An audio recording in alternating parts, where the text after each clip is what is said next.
राजा देवेंद्र का राज्य समृद्ध और प्रसिद्ध था। उसकी प्रजा उसे न्यायप्रिय, वीर और दयालु राजा के रूप में जानती थी। लेकिन वर्षों से वर्षा कम हो रही थी। खेत सूख चुके थे, अनाज के भंडार खाली हो गए थे और भूख ने धीरे धीरे समृद्धि की जगह ले ली थी। दरबार में मंत्री और सैनिक सब परेशान थे, पर किसी के पास कोई उपाय नहीं था। राजा देवेंद्र हर रात महल की ऊंची मीनार से अपने राज्य की ओर देखता और उसके हृदय में टीस उठती।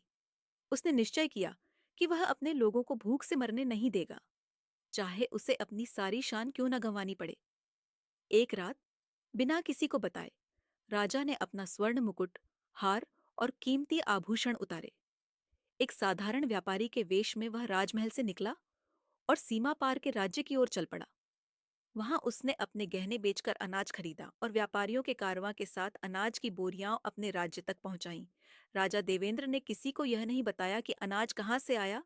उसने आदेश दिया कि अनाज गरीबों में बांटा जाए, बच्चों को भोजन मिले और बीमारों की देखभाल की जाए।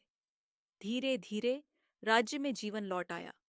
खेतों में फिर हरियाली छा गई, नदियां गाने लगीं और लोग फिर मुस्कुराने लगे।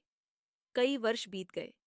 एक दिन एक बूढ़े व्यापारी ने राजसभा में कहा, मैंने वह व्यापारी देखा था जिसने हमारे लिए अनाज लाया था। वह कोई साधारण व्यक्ति नहीं था, वह तो स्वयं राजा देवेंद्र थे। सभा में सन्नाटा छा गया। लोगों की आंखों में आंसू थे। उन्होंने समझ लिया कि उनका राजा केवल राज सिंहासन का नहीं, बल्कि उनके हृदयों का भी राजा है। अगले दिन प्रजा ने मिलकर एक नया मुकुट बनाया। स्वर्ण नहीं, बल्कि पिघले हुए सोने के सिक्कों से, जो हर गांव, हर गरीब किसान ने दान में दिए थे। जब वह मुकुट राजा देवेंद्र के सिर पर रखा गया, तो उसमें सोने की नहीं, बल्कि प्रेम और कृतज्ञता की चमक थी।